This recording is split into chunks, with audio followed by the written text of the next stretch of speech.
নমস্কার, জ্যোতির্ময় দেবশ্রী। আগামী 25শে আগস্ট শুক্র চলে আসবে কন্যা রাশিতে।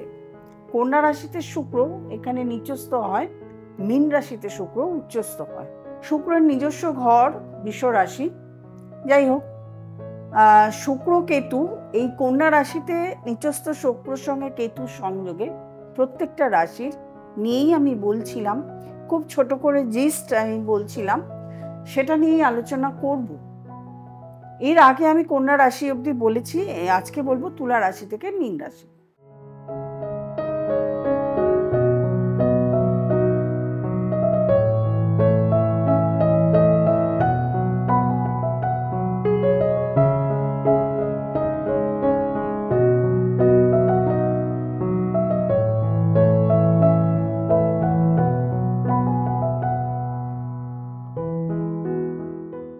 তুলা রাশি থেকে 12th হাউসে পড়ছে কন্যা রাশি। তুলা রাশির এখন দাম্পত্য জীবনে প্রভাব ফেলবে। দাম্পত্য জীবন খুব একটা ভালো সুখকর হবে না। দাম্পত্য জীবনে কিছুটা হলেও একটা অশান্তিমূলক সৃষ্টি হবে, কিন্তু সেটা কিছু দিনের জন্য, আবার সামনে সেটা ঠিক হয়ে যাবে। তুলা রাশিতে রোগ ভোগ লেগেই থাকবে, কোমর পায়ে চোট আঘাত আসার সম্ভাবনা রয়েছে। তুলা রাশির জাতক জাতিকাদের অর্থনৈতিক দিক কিছুটা হলেও এখন টালমাটাল থাকবে।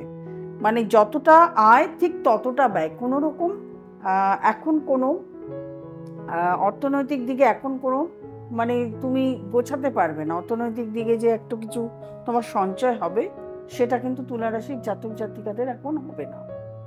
শরীরকে সাবধানে রাখতে হবে এবং অর্থকে সঞ্চয় করার চেষ্টা করতে হবে। তারপরে আসবো বৃষ রাশি।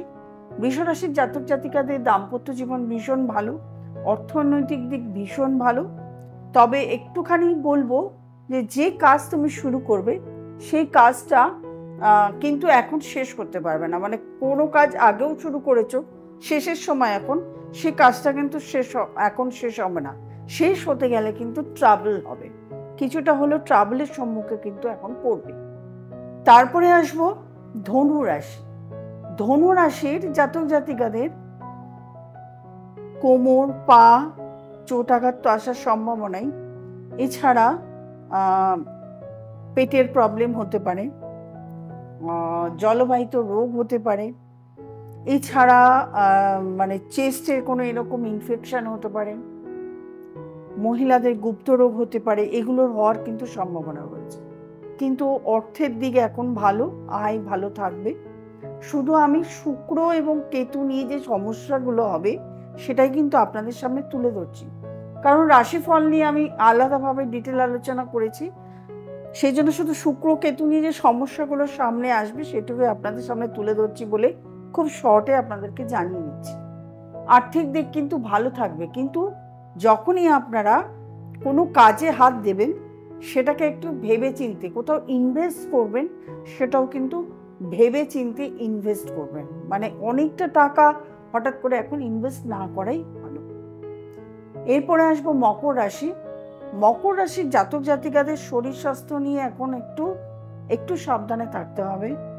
এছাড়া মকর রাশির জাতক জাতিকাদের অর্থনৈতিক দিক এখন ভালো, কিন্তু মকর রাশির জাতক জাতিকাদের যারা কর্ম সঙ্গে এখন যোগাযোগ করতে চাইছেন, কর্ম প্রাপ্তির সুযোগ চাইছেন, তাদের কিন্তু ক্ষেত্রে কিন্তু এখন ট্রাবল আসবে।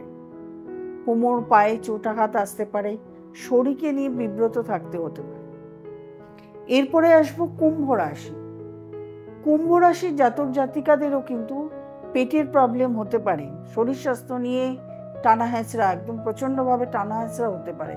কুম্ভ রাশির জাতক জাতিকাদের কর্মস্থল কিন্তু এখন ভালো। তবে বারবার করেই বলবো, কুম্ভ রাশির জাতক জাতিকাদের মাথা ঠান্ডা রাখতে হবে। যে কোনো জায়গায় কর্মক্ষেত্রে যেতে গেলে বাক বিতণ্ডায় জড়ালে চলবে না, তাহলে কিন্তু আইনি ব্যবস্থার মধ্যে চলে যাবেন, পুলিশি ঝামেলার মধ্যে চলে যেতে পারেন। এগুলো কিন্তু সাবধান থাকতে পারে। মায়ের শরীর স্বাস্থ্য নিয়ে প্রবলেম হতে পারে, বাবার শরীর স্বাস্থ্য নিয়ে প্রবলেম হতে পারে, বাস্তুতে কোনো একটা প্রবলেম হতে পারে, সেটার জন্য কিন্তু সাবধান থাকতে হবে। এরপরে আসবো মীন রাশি। মীন রাশির জাতক জাতিকাদের দাম্পত্য জীবন এখন কিন্তু খুব একটা সুখকর নয়।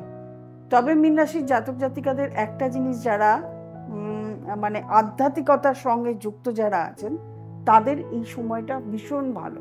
সেখান থেকে তাদের অর্থ রোজগার হতে পারে। আধ্যাত্মিকতার সঙ্গে যারা যুক্ত, তাদের বেশ ভালো একটা অর্থ রোজগারের রাস্তা আপনারা এই সময় খুঁজে পাবেন। নতুন কোনো কিছু মানে আপনারা ব্যবসার ক্ষেত্রে বা কোনো একটা কিছু ক্ষেত্রে নতুন কিছু উদ্ভাবনের সম্ভাবনা রয়েছে, সেটা নিয়ে আপনি একটা রাস্তা খুঁজে পাবেন মীন রাশির জাতক জাতিকারা।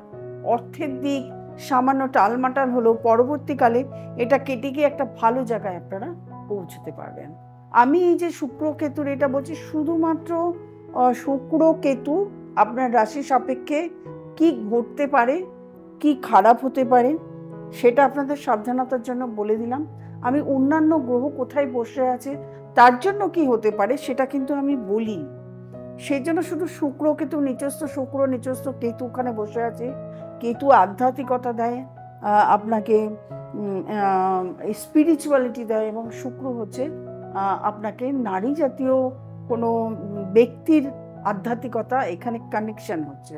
অর্থাৎ পুরো পুরো রাশিগত দিক থেকেই যারা আধ্যাত্মিকতার সঙ্গে যুক্ত, বা অনেকে গুরু খুঁজে পাবেন, একটা ভালো গুরু পথ খুঁজে পেতে পারেন, বা অনেকে আছেন যারা এই সময় ঠাকুরকে বিশ্বাস করেন না, তারাও কিন্তু অনেকে কিছু সময়ের জন্য হলেও এই একটা হঠাৎ করে অ্যাট্রাকশন হয়ে যাবে এই পুজো আচ্ছা, ঠাকুর, দেবতা দেবী, বা আপনার বাড়িতে এই সময় কোনো দেবদেবীর প্রতিষ্ঠা হতে পারে, আপনি প্রতিষ্ঠা করে তাকে পুজো করলেন। এই সমস্ত ঘটনা কিন্তু আপনার জীবনে ঘটতে পারে। যারা আমাকে দেখাতে চাইছেন তারা নিচে স্ক্রলে যে নাম্বারটি আছে সেই নাম্বারটিতে ফোন করবেন, বুকিং করবেন, চেম্বারে চলে আসবেন।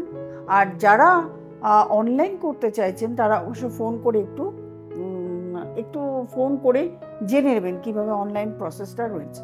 যারা নতুন প্রোগ্রাম দেখছেন তারা অবশ্যই সাবস্ক্রাইব করবেন, লাইক করবেন, কমেন্ট করবেন, শেয়ার করবেন, আর নোটিফিকেশন অল বেলটি প্রেস করতে ভুলবেন না। প্রত্যেকে ভালো থাকবেন, আনন্দে থাকবেন। নমস্কার।